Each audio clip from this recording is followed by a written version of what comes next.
All right, guys, welcome back for another show with our Mindset and Money. Today, I have two very special guests who are a powerful couple together and really want to talk about their journey regarding just how they come from pharmacy school to one being a coach and the other one is a leadership role in pharmacy. And then we'll have them share a little bit about their financial pearl. So with that, I'm going to turn over to Michelle and Cal to introduce themselves. Who wants to go first? Hello, TV world. Thank you for having us, Ann. It's good to see you again. Yes. My name is Kyle Munch. I am the one both of us are in leadership roles, but I am the one who's not a coach currently. But I've been in a leadership role in a community hospital setting for about 6.5 years now. And that was after finishing the 2-year pharmacy administration residency in Houston with the Houston program. Shout out to the Houston program folks. And that's pretty much it. Michelle? I'll take a step back a little bit further to talk about our journey together and how we came to Texas. So we actually met in pharmacy school during our pharmacy training at Ohio State University. And from there, we both knew that we wanted to pursue residency training, but we were looking at very different geographical areas. His main interest lied in Texas, and mine was in Toledo, Ohio. And so we actually spent our first year of marriage apart. He was doing his PGY1 in Houston, and I was doing mine in Toledo, Ohio. And so at that point, we knew that we wanted to come together after that first year of residency training. And so I pursued career options in Texas and was fortunate enough to pursue an ambulatory clinical practice specialist position working with an underserved population. That was, always my passion, working with underserved populations. And so I pursued those opportunities during residency and was fortunate enough to pursue those opportunities in a career. And so I was an ambulatory care specialist for about 4 years and then transitioned to a supervisory role. And of course, coaching as well. Yeah. So And her name is Michelle Munch. Yes. I think it's so great to see both couple who are in leadership roles because it's a lot to the demands, right? Because in leadership, it's not 8 to 5 and you're done, you close your book and you go home. It's constant demand. So can you tell a little bit more, and maybe Michelle can go first, a little bit more about what are you currently doing that are really challenging as a leader, especially managing the pandemic and plus everything else that's on your plate. And so 2 or 3 strategies that you felt that you have able to use to overcome some of the challenges.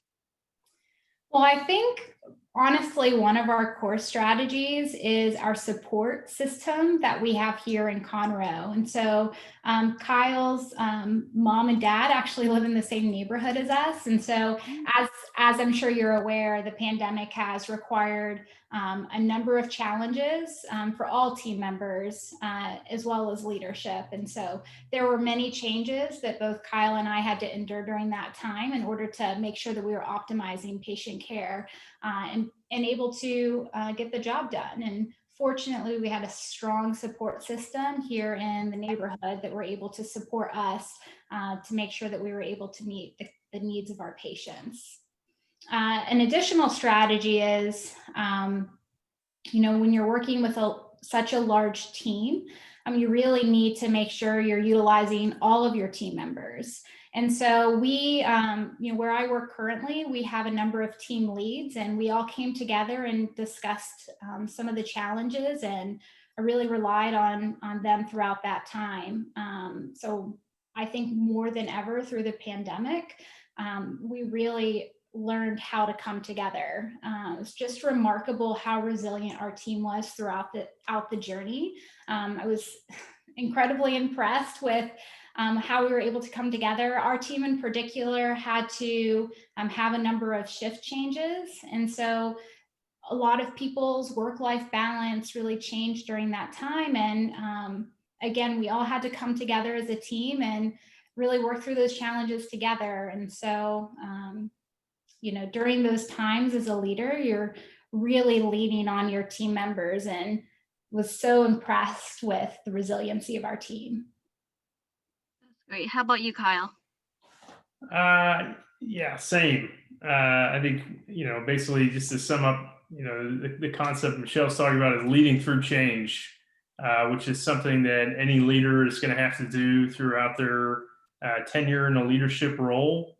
And there's no experience quite like leading through a worldwide pandemic when you're in the healthcare field. So a ton of change for, I think, everybody's staff. And working through that, exactly like Michelle said, the keys are flexibility as a leader. And even if you're not in a formal leadership role, flexibility as a healthcare provider, whether you're a pharmacist or otherwise, to be able to work through that change is key. And then having a strong support system, just like Michelle said, it may not be family nearby, but if you've got 2 or 3 really strong ride or die people in your corner that you can call on at any time, and kind of seek guidance, seek advice. That's key. I know in my life, not only do I have a superstar powerhouse spouse that I can come home to and bounce ideas or concerns or frustrations off of, but I've got 2 or 3 very strong friends and colleagues and mentors in the profession that I can call on at any time and know that I'm going to get reliable, trustworthy advice. And whether or not I follow that is kind of up to me, but at least I have somebody again that I can speak with at the drop of a hat and kind of express my frustrations or concerns or questions to, and they're going to know exactly what I'm going through or what I've been through, and provide me good advice. So Yeah, I think one thing I kind of want you guys to share, because you guys both are in leadership now, but how you pursue that is very different, right? Like Kyle, you pursue a residency, and you know that you want to finish residency and took on a manager job directly. Michelle, you did more clinical route, and then you kind of go up to leadership. So I guess I can start with Kyle this time around, but how do you feel the residency helped you, and what else on top of residency that enabled you to become the leader that you are now? Yeah, I mean, residency certainly gave me the skill set and the book smarts and the connections to be successful. I mean, it's one thing to sit in a classroom and read about leadership and management styles and have thought leaders and leaders within the marketplace come and speak to our classes. Working in the Houston Medical Center is like none other in the country. Phenomenal opportunity to learn and grow both as a clinician and as a leader or manager. And it's a totally another thing to come out and have that first job and have people reporting to you, because nothing quite prepares you for managing people like managing people. There's no way to kind of read about that and prepare for that, as well as getting into that first role. So having that first opportunity for me was key. I was able to rely on that connection from the Houston program. Fortunately, had a colleague who had graduated a year ahead of me and was able to connect with them and get into an opportunity, which is key, especially in today's job market. To be connected, to maintain those connections in pharmacy. You hear all the time it's a small world out there, and that certainly holds true. Right? Anytime you meet somebody, they know somebody else that in pharmacy. And so I used that connection and was able to get that first opportunity. And again, having that background, that administrative residency background, and even before that, I was able to work as an intern as a pharmacy technician in a hospital setting, and that was kind of my goal, was to get out into a community hospital setting. And so having that background having that skill set learned over those 2 years, and then having those connections that I had made was really what allowed me to be extremely successful. And then, going back to the last question, just having that support system in place is what has allowed me to continue to be successful in my mind in this role. But And yeah, I've, you're correct. We took very different routes to get to leadership positions. So yeah, and actually I want to follow up one thing you mentioned. yeah. What is the most challenging about managing people and when you stepped out a resident role? I think for me, it was just kind of the amount of time that was invested. You come out and you think you're going to be a clinical manager or an operations manager or a supervisor, and you're going to be working on these projects and that sort of thing, or you're going to be working on quality or whatever it may be, what your passion is. And that's certainly true. You still have to meet those expectations and those requirements for your facility or your organization, but at the same time, again, it depends on the team, it depends on the number of people, but you're certainly going to have time devoted to managing people, and that's um, it can be a kind of a mixed bag. It's definitely something that, like I said, there's no way to better prepare yourself aside from getting in there and doing it.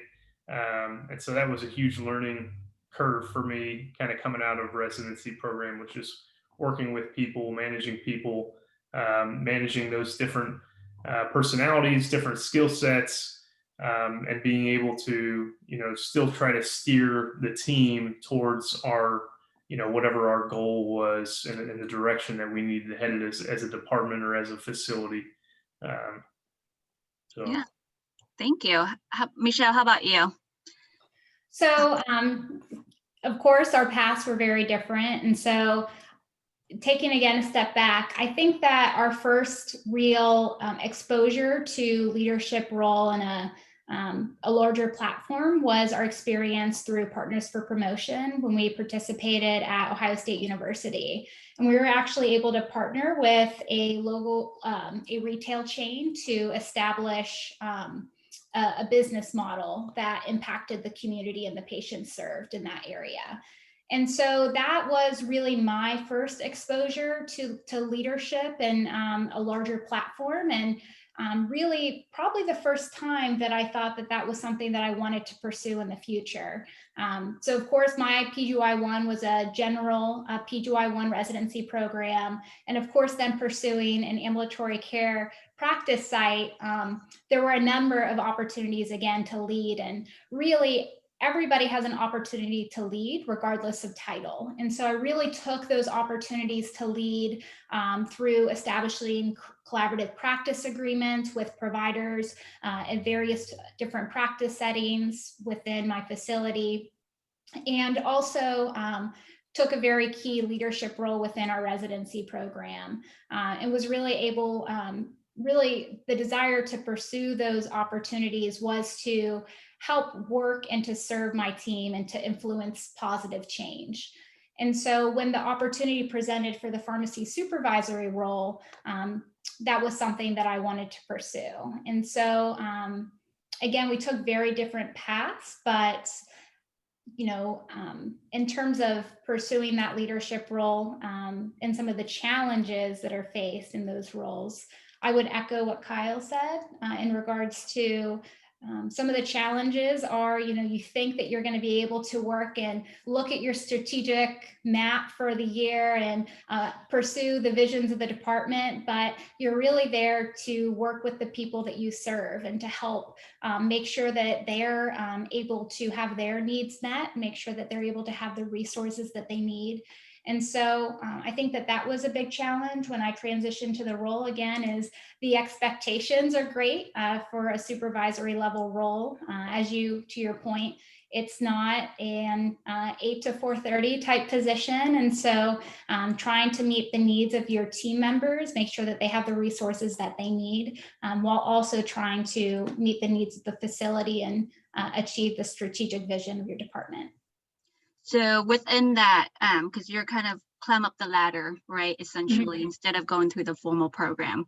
So what was the one thing that helped you to become successful at where you're at, or as you going into from a clinical standpoint to a management role? Because now your peers are responding to you. So what's the one biggest challenge with the people piece, but what is the one thing that you've done that helped you and maybe help others who are listening doing the same path that you are?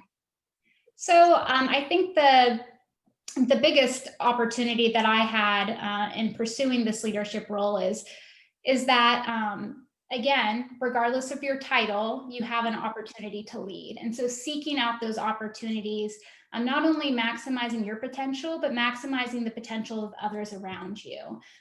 There's nothing more important that we do as leaders than maximizing the potential of those that we work with, and really increasing the value of the entire team. We can't really achieve what we need to achieve unless everybody is brought to the table. So I sought out those opportunities, and it's something that I truly believe and am passionate about. I believe that all of our pharmacists have the potential to make meaningful and impactful change for our patients, and really share that vision with our team. And I think that, when you are able to communicate that with your team and influence and make impactful change, that those opportunities present. In regards to transitioning to working with team members and changing that role, I think what matters most is that you're listening to your team members. And you can hear the concerns, and again, not just listening, active listening. I think that that's really important, to engage with your team members and to listen to what recommendations that they have and what original ideas that they have to bring to the table. So I think that helps with that transition. In my current role, I'm not the final decision for that, but I do have a voice with upper management. I'm able to make sure that my team members' voice is heard when we're influencing change within the department. Great. Back on that, Ann? Yeah, absolutely. The piece that Michelle is leaving out is the personal piece, but it is a drive to be a continuous learner. And so just Michelle's personality is she always wants to improve herself as well. So even though she didn't pursue, the 2-year administrative residency and that kind of formal route, she did complete a residency. And once she had moved into a clinical specialist type of a role, she continued and sought out board certification. And then she went back to school and got an MBA. And so she had expressed an interest, certainly, in the leaders within her department in moving up the ladder. But she also went out and kind of showed that by the additional certifications and degrees, and just working towards that to show, hey, this is not something I'm just saying I'm interested in. I'm going to go out, I'm going to do the work, I'm going to get the education and the background that I feel like I need to be successful in the role. And so, she is modest, but she worked very hard to work her way up into a formal leadership role, if you will. Yeah, and I echo with that. I mean, I see what your profile, on LinkedIn, and just the amount of continuous learning, what Kyle is putting is there, and you can definitely see it. And I think that's an important point that you guys are both making. I want to make it really clear for those watching this, is that if you are interested, make sure you verbalize it to your manager that you're interested to pursue, so they can continue to develop you. And then also make sure that you put in the work in, right? Because there's a difference saying I'm interested to be a manager, but you don't do anything and just do the same thing that you're doing. And when their projects come up, you don't volunteer for it, then you're really not doing yourself a service or the organization a service, because you're just not really walk the talk. So that's a really important part, is actions. It's way more important than just verbal nod or like, oh, I say I'm interested, but like I haven't seen you done anything. And I've seen that there are very capable pharmacists out there that are smart, but they may not be motivated. So we need both. You need that motivation, that you're willing to do stuff, that you're saying you're gonna do stuff, Because Very if much. not, I mean, as a manager, we give you a thing and you sit on that for months and no communication, then that doesn't show that you're really truly motivated, right? Because if you identify an area within your organization or your department that requires change, by all means, bring that to your supervisor. But what you need to bring with that is actionable items to correct the deficiency. I think that a lot of times people can identify those issues along the way, but really what makes somebody a leader through that path to a solution is identifying the actionable items to get to that solution. And again, that's a great opportunity if you're interested in a leadership role or taking more of a leadership role within your organization, is again, bring those original ideas to your supervisor. They're probably excited to hear it. And they will make sure that, if that's in line with the strategic vision of your department, that it's something that you have an opportunity to pursue. yeah, and as a supervisor, manager, director, or in the leadership, they have their attention being pulled in many directions. So when you come up with solution and this is how I can get this done by doing this. Guess what? Most of the time, they're like, go for it. Yes. So fly free. We'll help you along the way and coach you and mentor you, but fly free with that, because yes, that's an opportunity. Yes, because we cannot achieve our end goal alone. We need everybody on board with that. And our team members have some of the best ideas. So it's really great when they bring those ideas to the table, again, with those actionable items for the solution. Absolutely. So, for this show is really about leadership and financial wisdom. So I'm going to pivot a little bit on personal finance and just financial literacy, because I feel like there are many high income earners out there that may not know how to manage their finance in a positive way. So I kind of want to hear a little bit about, maybe Michelle can start us off. At which point in your career life and your journey that you realize their opportunity to improve from a financial standpoint and some of the important decision making, purchasing a house, having kids, right? All these are life decisions that impact financially. So Michelle can start, and then Kyle. So I will be honest, is that Kyle is really our finance guru in the relationship. But in regards to opportunities to improve finance, I would just like to provide some words of wisdom, especially for individuals that are pursuing their first career. A lot of times when you go through, when we go to pharmacy school and potentially even after residency, when we pursue our first job, a lot of times it's the first time that we're making a high salary, oftentimes six-figure salary. And so you see all of that money at your fingertips. And so again, to your point, you have this opportunity to make some of these large purchases, but you really need to take a step back and look at some of the interest rates on some of your loans, but also to look at different pathways to invest. You may go through your orientation and it still may not be very clear to you regarding what investment pathways your department or your facility has to offer. And oftentimes that will be your responsibility to do that investigation on your own. But it's so important to do that investigation early on when you assume a position, because you really want to maximize those opportunities, whether it's a 401k or a 403b. You want to look to see what pathways your facility is offering you. Very good. Yeah, I guess in terms of the personal finances for our family, I tend to manage those. But rule number one is find yourself a sugar mama at pharmacy school or elsewhere. No, but in all seriousness, it is important to have those conversations. If you're with your spouse, or even before marriage, or whatever your personal situation is, to find somebody that you feel like you can mesh well with, because finances are extremely important, in any relationship, certainly. But yeah, I'll echo what Michelle was saying. Understand what is available to you at your employer. Certainly, first and foremost, try to maximize anything that your employer is going to provide. And by that, I typically Yes. mean, a match if you have a 401k or a 403b, and the employer is going to match money.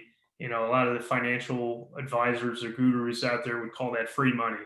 Don't pass up that free money. So whether that's, they're going to match, 100% up to 3% of your salary, or 50% up to 8%, or whatever it is, understand that and make sure you are at a minimum getting that free money from your employer.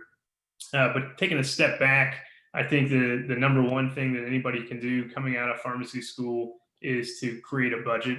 And it's difficult because not a lot of us did that in pharmacy school. We were living on government loans, and we were young and free. But setting a budget and knowing, this is what I'm bringing in. These are my required expenses. I've got X number for each month for student loans. I have this payment for mortgage or for rent. I have this payment for the car payment, and make one of those line items essentially paying yourself. And by that, I mean setting aside money for your retirement funds, whether that's 401k, whether that's IRA, whatever investment vehicle it is. Make that a line item on the budget. That shouldn't be if I have money left over at the end of the month, then it'll go towards retirement. That has to be priority. That has to be a priority, like anything else that you're doing. And again, everybody's situation is going to be different. Like Michelle said, if your loan, you got to look at your interest rates. If your loans are extremely high interest rate, yeah, it's probably going to make sense to try to pay those down a little quicker and put a little bit less into retirement, still making sure you're getting that free money. Whereas like for us, we had lower interest rates.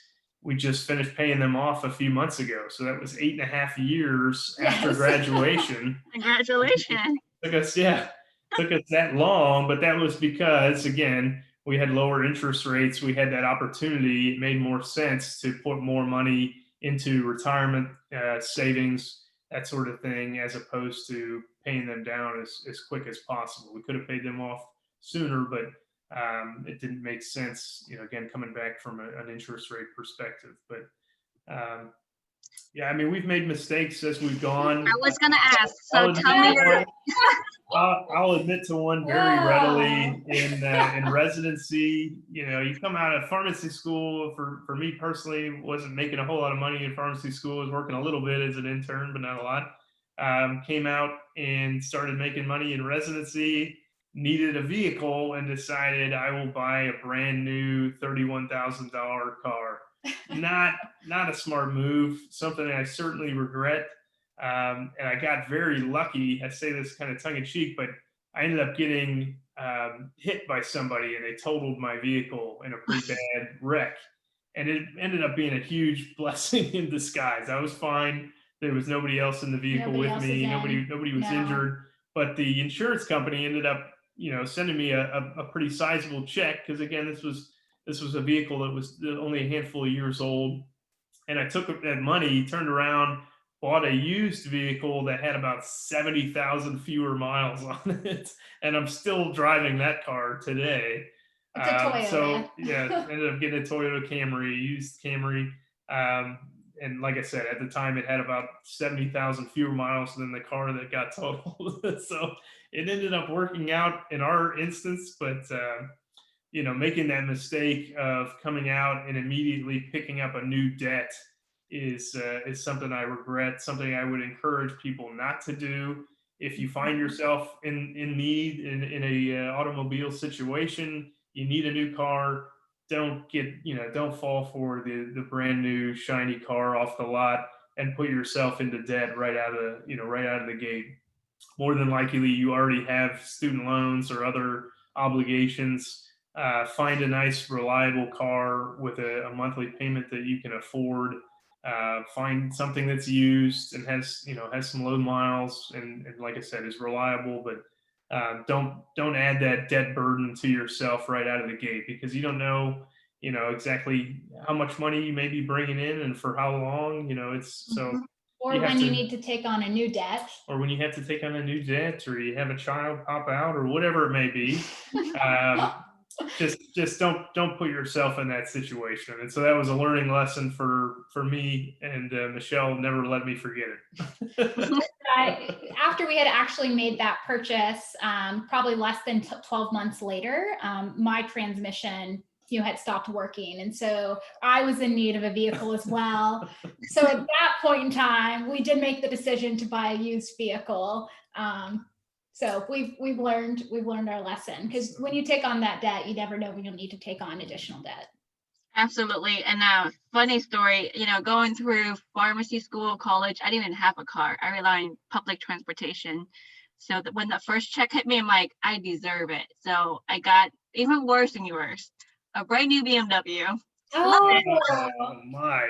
I love driving it, but it was one of the, and I wouldn't say I regret driving it, but I regret buying it. How about that? Because when you drive off a brand new car, it's 50% depreciate already, and I sell that car so fast. Don't even after 2 years learning about financial and this, I sold that really fast, but still not fast enough, and it was a mistake, I would say. I wouldn't be proud of, but I enjoy driving it.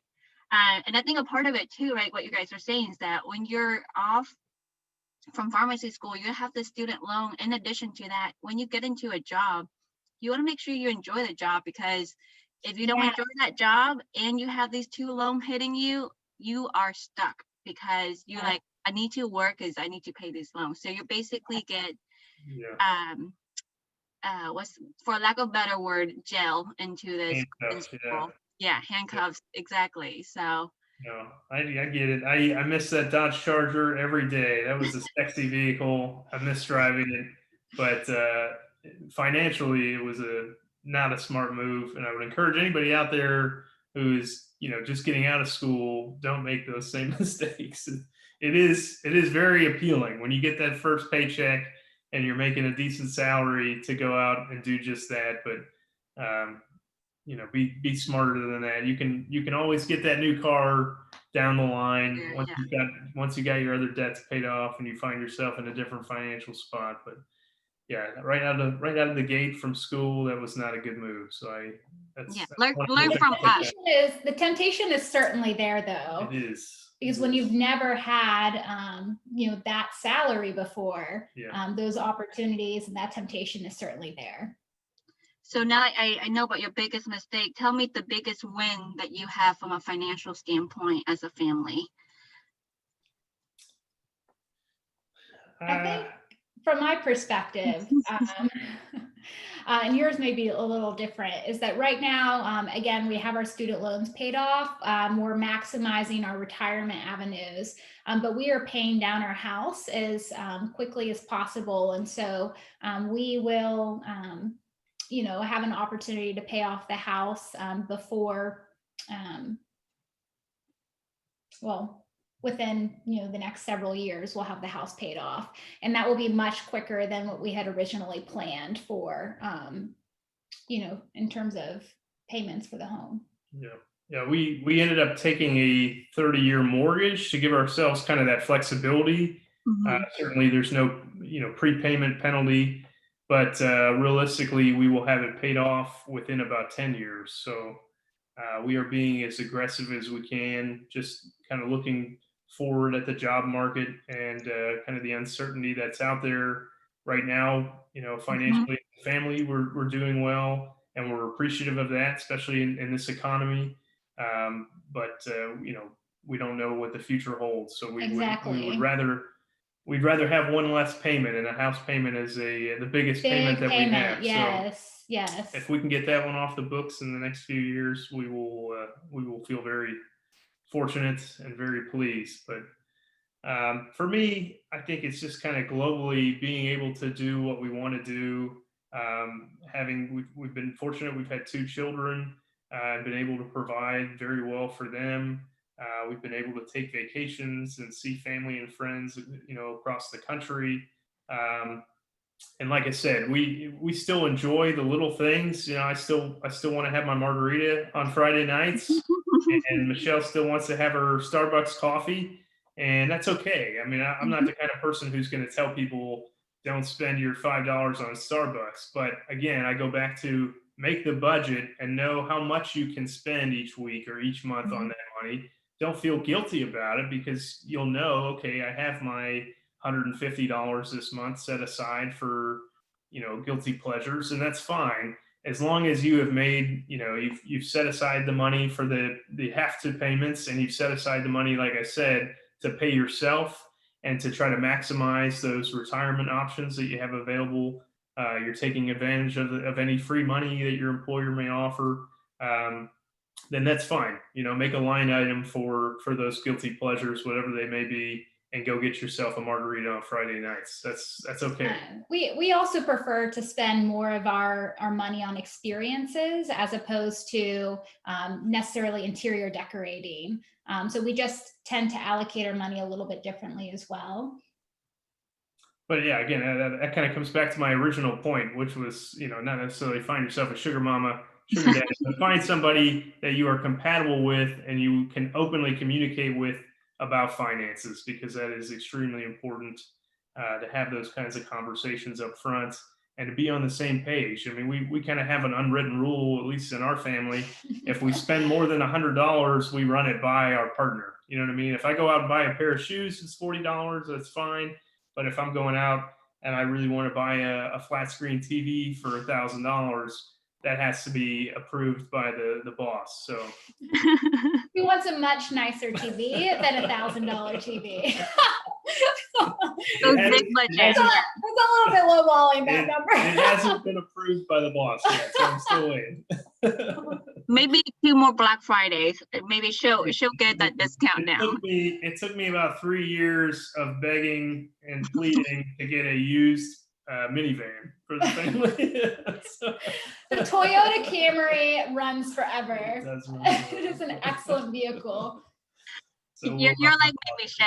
Yeah, I think that's really important, and what you're mentioning, right? Like, even before getting married or getting engaged, that significant person that you're gonna be with, having a financial conversations. Absolutely. Maybe not on the first date, because then you may run that person's off. Yeah. But as you get to know each other and you feel like you want to go for a longer journey, then those conversations are important, because finance is so important that you want to be as transparent as possible.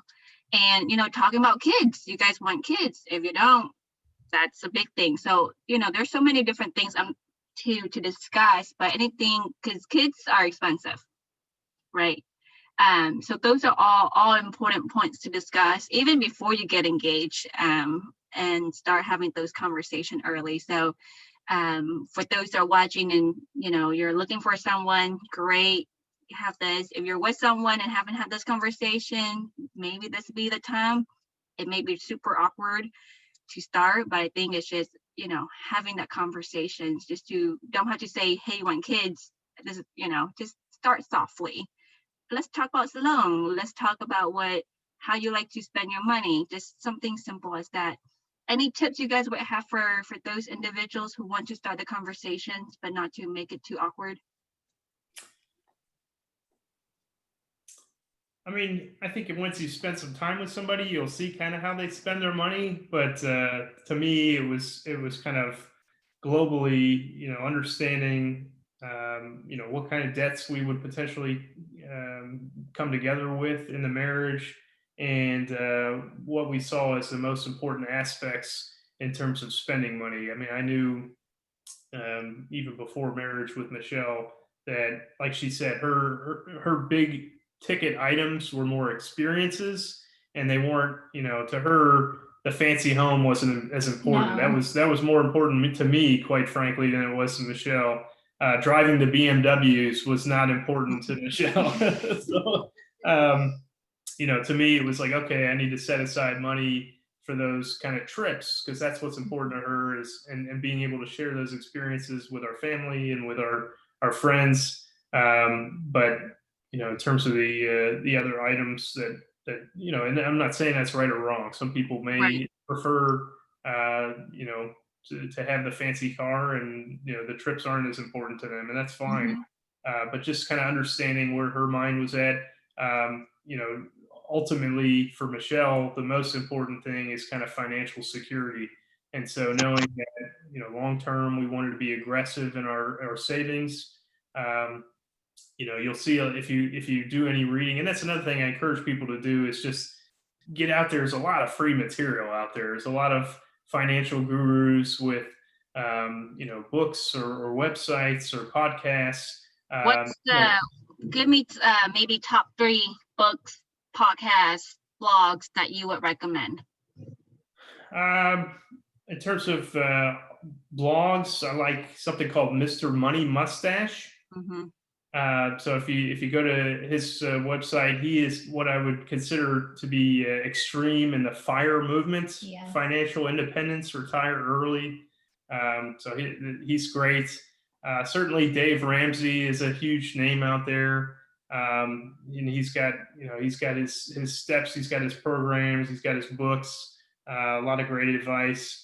On top of that, I would say John Bogle from Vanguard, to me, is kind of a pioneer in low-cost index funds and somebody that I respect the heck out of because, a lot of people look at finances and they think it's this exciting, like, I'm going to try to get rich quick. I'm going to invest in a handful of stocks. And John Bogle kind of flipped the switch and said, no, it's not sexy at all. Like, you're just going to put money in all the time into very low cost index funds, very, low cost to manage these funds, especially for a company like Vanguard.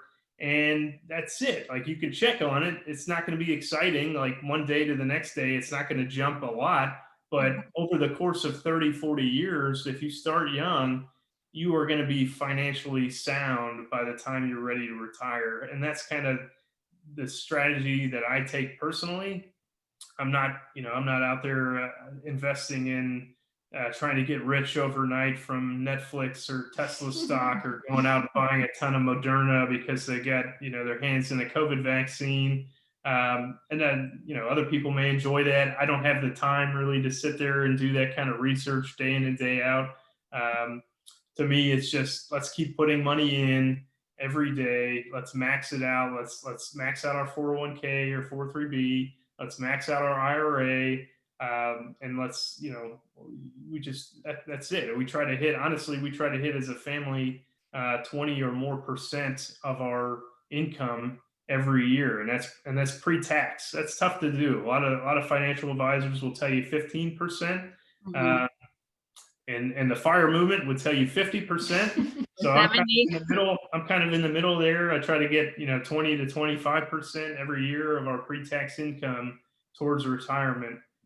So that, again, we're not tied to these careers forever, and we can ideally retire at a young, healthy age and enjoy the rest of our time. And who knows, maybe grandkids in the future. I don't know. We'll see what happens. But those would be my top 3 personally, but there's a ton out there, and you don't have to pay a ton of money. I think a lot of people, you get a ton of, right out of pharmacy school, I can remember a ton of investment advisors coming after me, trying to grab you because they know that you're a high earner, and they get your name from your classmates in pharmacy school, and they start contacting you. And that can be very appealing because you don't think you know a lot about finances. But I assure you, if you made it through organic chemistry and you graduated pharmacy school with a PharmD, you can put in a little bit of time and teach yourself about personal finance. I guarantee you, it is not that daunting. It is not that overwhelming. It may be initially because it's not something that they don't teach you a lot about finance in pharmacy school.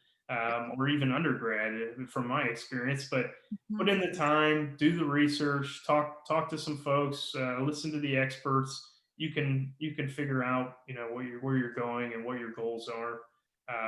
And if you want to have a financial advisor, that's fine. It's not something I've looked into before myself, but I'm fortunate. I've got a lot of family members who are accountants and kind of passionate about personal finance, and so that kind of rubbed off on me.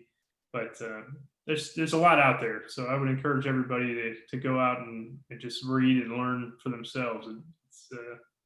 Yeah, those are really good resource that you mentioned. Another one is, the white coat investor. He's the ED physicians and lots of blog for gearing towards.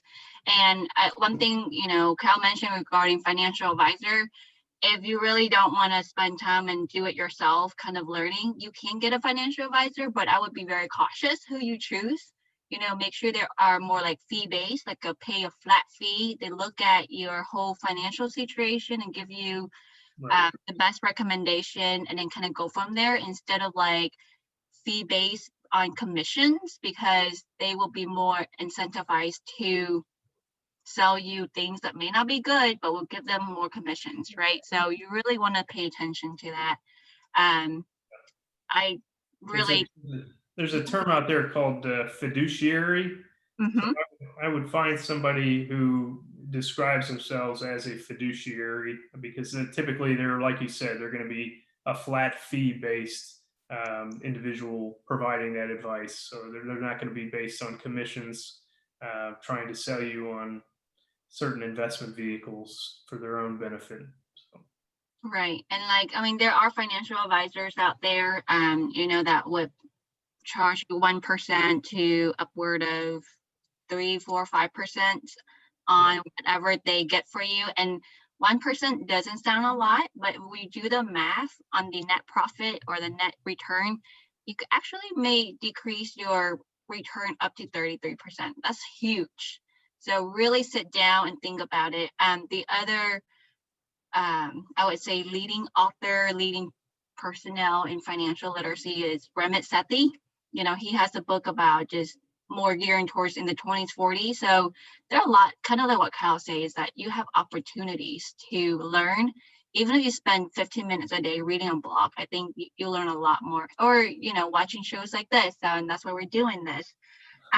So to kind of close the conversations, I actually forgot to ask you, what was, if there's any so far, biggest mistake or blunder that you have as a leader?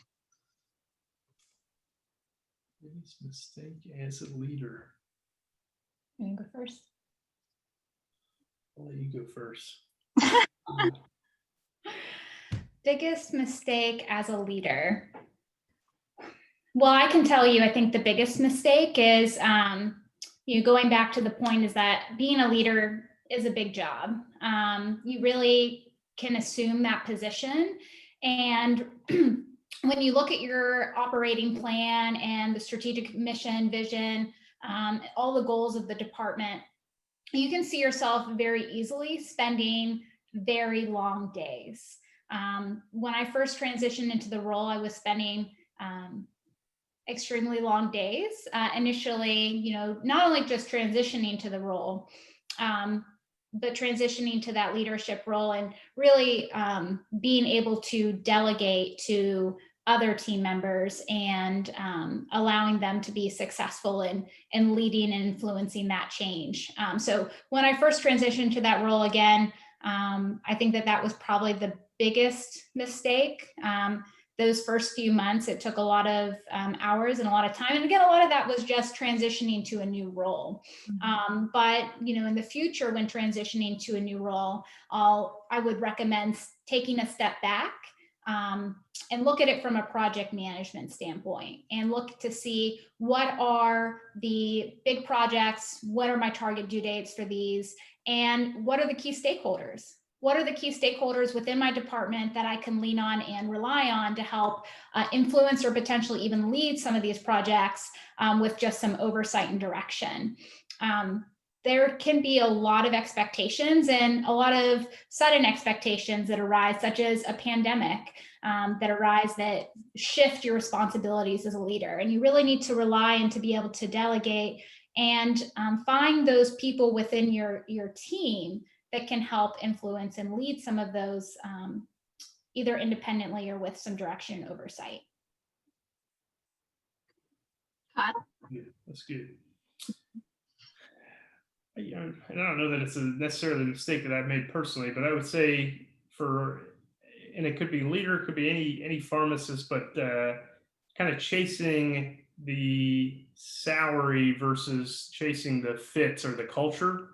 It can be very appealing when you've got when you're coming out or you're looking for a job, whatever it may be, to kind of look at where's the top dollar, as opposed to, is this a good fit? Is this a good culture? Is this somewhere I could see myself working for a number of years? Because you can get burnt out very quickly in a culture that is not a good fit for you personally, making more money, but that over the long term, that may not be from a financial standpoint, from a just a overall, happiness with your, with your decisions and with your ability to work. That may not be the best decision. So and again, unfortunately, in today's marketplace, you may not have that ability to be as selective. But if you do, don't just follow the money. Follow kind of where your best fit is and where you feel like you can make an impact. And getting back to some of Michelle's points earlier, where you feel like your voice is going to be heard as an employee and as an individual with that organization. Yeah, actually, that's a really good one. So I'm gonna wrap up with two fun questions, or I call two more. For if you were to win a lottery ticket with millions and millions of dollar net profit, what would you do within the next 90 days?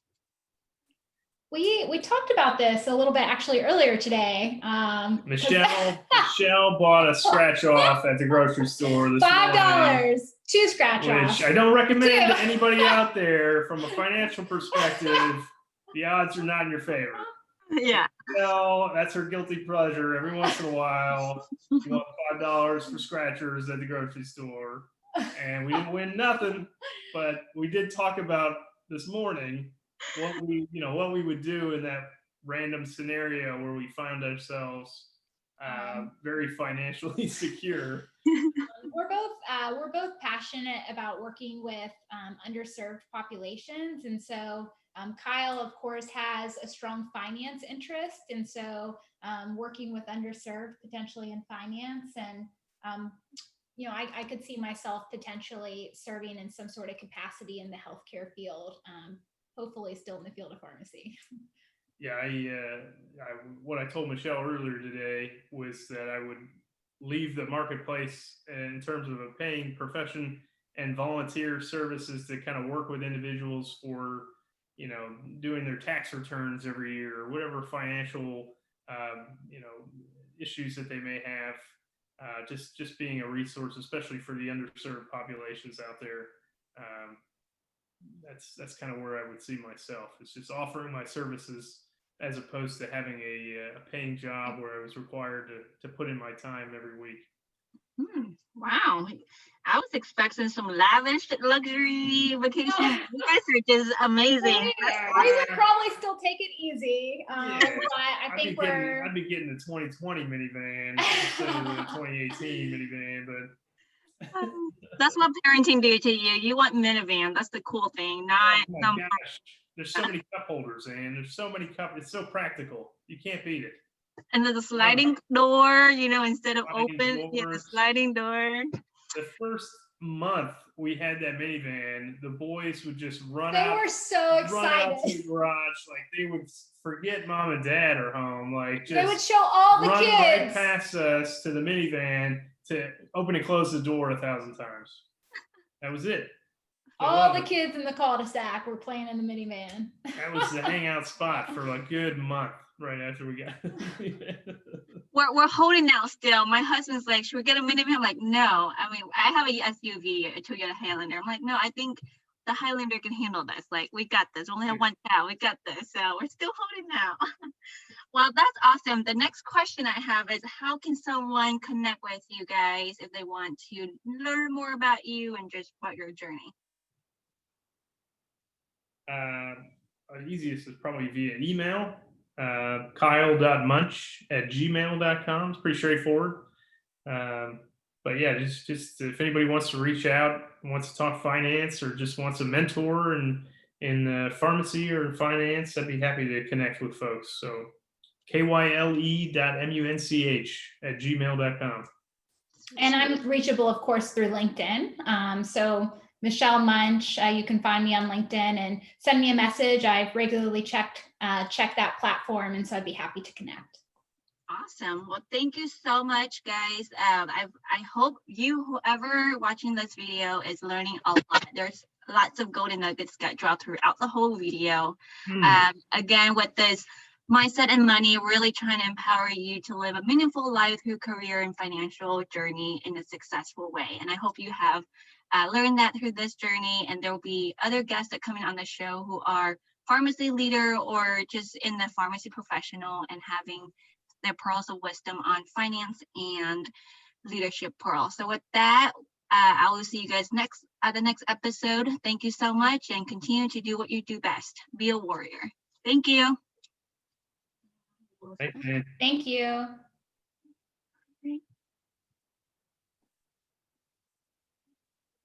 Recording stuff. Perfect.